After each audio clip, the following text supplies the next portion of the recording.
Welcome to The Explainer. Today, we're diving into a cinematic masterpiece that essentially smuggles a deeply intimate family drama right inside a massive, mind-bending science fiction epic. We are, of course, talking about Christopher Nolan's Interstellar.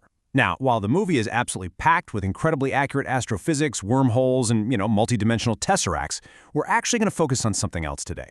We're looking at how the film brilliantly uses the hard science of gravitational time dilation to amplify a profoundly human, deeply relatable heartbreak, the pain of absence. Let's get right into it. So let's actually kick things off behind the scenes for a second, looking at how Christopher Nolan intentionally broke a pretty massive filmmaking rule for the movie's absolute most devastating sequence. Usually, directors start with a nice, safe, wide shot to let actors warm up, right?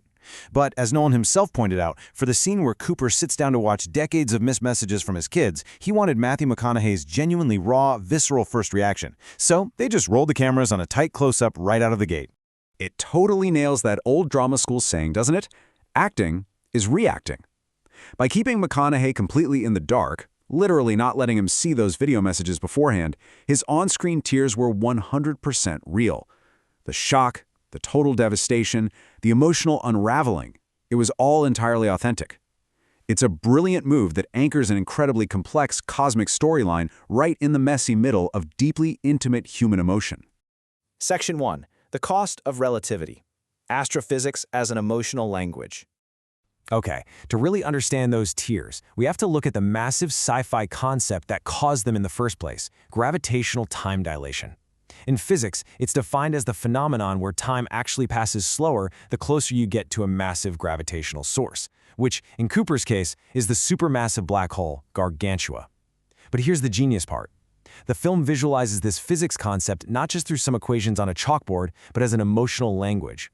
Time dilation literally becomes the invisible, destructive antagonist of our story. Just think about the horrific emotional toll of this exchange rate for a second. 1 single hour on the surface of Miller's planet equals 7 whole years back on Earth. Time here isn't just ticking away in the background, it's treated as a volatile, weaponized force. Every single second they delay on that water planet means months of their children's lives are just slipping away back home. Section 2. Filming raw human grief. 23 years in 3 minutes. Right, so back up on the Endurance spacecraft, that brief, disastrous excursion on the water planet means a staggering 23 years have just vanished in the blink of an eye. And this brings us to what critics have called a 3-minute masterclass in acting. Sitting alone in that chair, McConaughey has to carry the weight of those 23 missed years. If you track his face chronologically through the scene, his shifting emotions are just incredibly precise. He smiles at that very first message from his son, but then, as the years aggressively jump forward and the tragedies pile up, a graduation, a marriage, the heartbreaking death of a child, that smile slowly fades. Tears start to well up. His mouth visibly trembles. And finally, when he's faced with his daughter Murph's absolute silence, he's just sobbing aloud, completely helpless as he watches the years slip away. And you know what's really wild here? The editing. In a typical Hollywood film, a scene like this would be built with so many cuts, reaction shots from other characters, maybe cutaways to the wide, cold emptiness of space to give the audience a breather. But Nolan chose not to look away. By holding entirely on McConaughey's face and flat out refusing to cut away to a wide shot, the editing traps us right there with Cooper's pain. It forces us to feel the devastating, inescapable weight of those 23 years right alongside him. Section 3. The sound of heartbreak. Hans Zimmer's audiovisual synergy. Now, when you think of Hans Zimmer's score for this film, you probably think of massive booming pipe organs, right? But pay attention to his Day 1 theme. He takes this massive cosmic score and strips it all the way down to these incredibly simple, repeated intervals.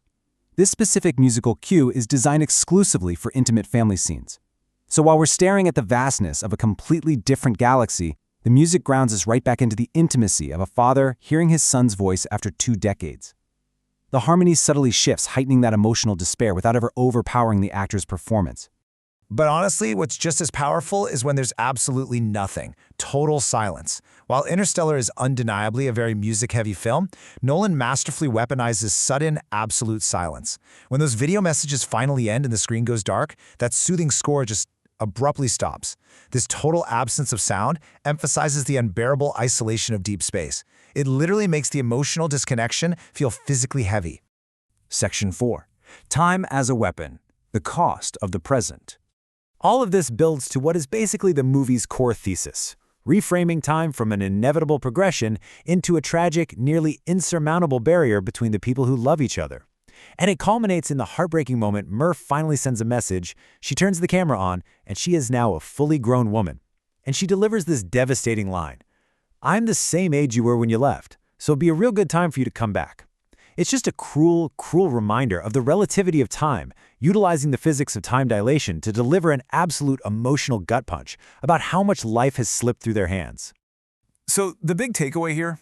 Cooper's heroic choice to leave Earth and save the future of humanity meant losing the only world that truly mattered to him, his family's present reality. The film doesn't really frame this as a purely triumphant success. It frames it as a deeply agonizing human dilemma. Section 5. Universal Pain of Absence. Real-world resonance. Let's zoom out for a second, away from supermassive black holes and right down to our everyday lives, because this extreme sci-fi premise actually mirrors a totally universal feeling we've all experienced at some point. Take a look at this reflection from writer Nerea Otieno. She watched this exact scene in a theater in Copenhagen, thousands of miles away from her mother in California, whom she hadn't hugged in 3 whole years. She wrote, "I felt the weight of my absence for those I'd left. I recognized the pain and uncertainty I'd unearthed while doing something for my own benefit." This massive space epic is essentially serving as a direct mirror for real-world absence. Sure, Interstellar uses astrophysics to force this extreme level of absence, but the pain of the absent father maps incredibly well onto our own modern experiences. Think about it as everyday time dilation.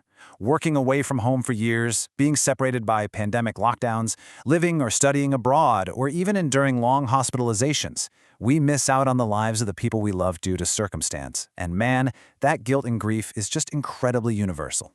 So I actually want to ask you directly, when have you felt the weight of absence? When has time felt like an ocean keeping you away from someone you deeply cared about? When McConaughey cries on screen, yeah, he's crying for his children, but the audience, we're crying for our own experiences of absence. Because at the end of the day, this is exactly what the film wants you to understand.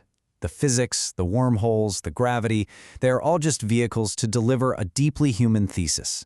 Time isn't just some fixed backdrop. It is an aggressive, relentless force that exacts a horrific, irreversible toll on human connection.